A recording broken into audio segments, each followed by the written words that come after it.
ही बातमी आहे अखिल भारतीय मराठी साहित्य संमेलनासंदर्भातली। 98वे अखिल भारतीय मराठी साहित्य संमेलन यंदा राजधानी दिल्लीमध्ये होणार आहे। महाराष्ट्र साहित्य परिषदेत अखिल भारतीय मराठी साहित्य महामंडळाची महत्त्वाची बैठक पार पडली आणि या बैठकीत हा निर्णय झालाय।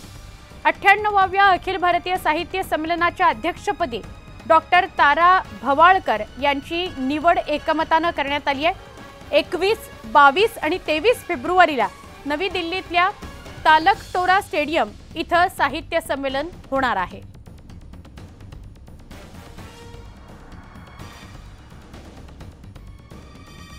डॉक्टर तारा भवाळकर या 98व्या अखिल भारतीय मराठी साहित्य संमेलनाच्या अध्यक्ष असतील। नवी दिल्लीमध्ये हे साहित्य संमेलन होणार आहे। फेब्रुवारी महिन्यामध्ये तिसऱ्या आठवड्यात हे साहित्य संमेलन होईल असं समोर येतंय। नवी दिल्लीत हे साहित्य संमेलन होणार आहे। अखिल भारतीय मराठी साहित्य संमेलन 21, 22 आणि 23 फेब्रुवारीला नवी दिल्लीमध्ये होणार आहे। पुढच्या बातम्यांकडे वळूया। अरबी समुद्रातल्या स्मारकाचं काम कुठपर्यंत पोहोचलंय याची पाहणी करण्याकरता Sambhajiraje Chhatrapati gateway of India परिसरात दाखल झाले। यावेळी समुद्रात स्मारकाची पाहणी करण्यावरून पोलीस आणि संभाजीराजेंमध्ये वाद झाला। यानंतर पोलिसांसोबत केलेल्या चर्चेनंतर संभाजीराजे आणि 50 कार्यकर्त्यांना जाण्याची पोलिसांनी परवानगी दिली। यावेळी बोलताना संभाजीराजेंनी केंद्र आणि राज्य सरकारवर घणाघाती टीका केली। समिती स्थापन होऊनही स्मारकाचं कामकाज का झालं नाही असा सवाल त्यांनी केला। गुजरातमध्ये सरदार पटेलांचा पुतळा झाला, मग शिवरायांचं स्मारक का रखडलंय असा सवाल त्यांनी केला। केंद्रात आणि राज्यात भाजपचंच सरकार असताना स्मारकाचं काम का होत नाही असा प्रश्न त्यांनी केला।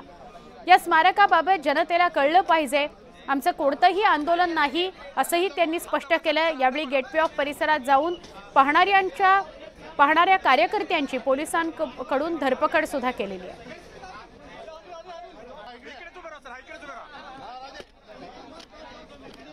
संभाजीराजे छत्रपती यांनी जे अरबी समुद्रामध्ये जे स्मारक होणार होतं शिवस्मारक, त्याची बांधणी कशी असेल, त्याचा लेआउट कसा असेल, ते स्मारक कसं किती मोठं किती उंच असेल आणि पाण्याच्या कुठल्या भागात कुठल्या दिशेला असेल या सगळ्याविषयी बोलणं झालेलं होतं। मग काम का रखडलं अशा प्रकारचा प्रश्न संभाजीराजे छत्रपतींनी केला आणि आज त्यांनी आढावा घेतला, समुद्रात जाऊन पाहणी केली। आमचे प्रतिनिधी कृष्णा आवटी यांच्याशी आपण अधिक बोलूया।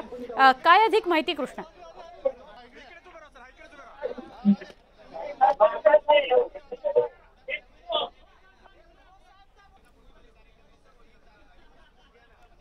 संभाजीराजे छत्रपती यांनी समुद्रात जाऊन स्मारकाच्या जागेची पाहणी केलेली आहे। कृष्णा आवटी आपल्या सोबत आहेत।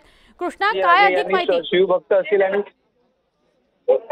नक्कीच संभाजीराजे यांनी आपण पाहायला गेलं तर मगाशी 1 तासापासून ते अरबी समुद्रात जाऊन पाहणी करून आता पाहायला मिळालं, तर पाहणी केलेली आपल्याला पाहायला मिळतं। आपण पाहिलं तर त्या दृश्यांमध्ये देखील त्यांच्या कार्यकर्त्यांसोबत 50 कार्यकर्ते असतील किंवा माध्यमकर्मी असतील या सर्वांसोबतच जाऊन त्यांनी पाहणी केली। आपल्या दुर्बिणीतून देखील त्यांनी पाहणी करताना आपल्याला व्हिडिओमध्ये पाहायला मिळालं आणि थोड्याच वेळात संभाजीराजे हे आता आपली जी भूमिका जी आहे ती आता स्पष्ट करणार आहेत। थोड्याच वेळात पाहायला गेलं तर नक्की जी अरबी समुद्रात पंतप्रधान नरेंद्र मोदी यांच्या हस्ते जे जलपूजन करण्यात आलं होतं त्याची पाहणी करून आता थोड्याच वेळात हे जे गेटवे ऑफ इंडिया येथे आपण पाहायला गेलं तर संभाजीराजे थोड्याच वेळात आपल्याला माध्यमांशी संवाद साधून नक्की त्यांची इथून पुढची भूमिका काय असणार हे आपल्याला पाहायला मिळेल।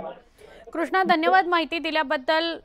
गेटवे ऑफ इंडियावरून समुद्रात गेलेले होते आपल्या 50 कार्यकर्त्यांसह, अजून ते परतलेले नाहीत। गेटवे ऑफ इंडियाच्या काठावर ते पोहोचतील, गेटवे ऑफ इंडियाला पोहोचतील आणि तिथे येऊन ते प्रतिक्रिया देतील।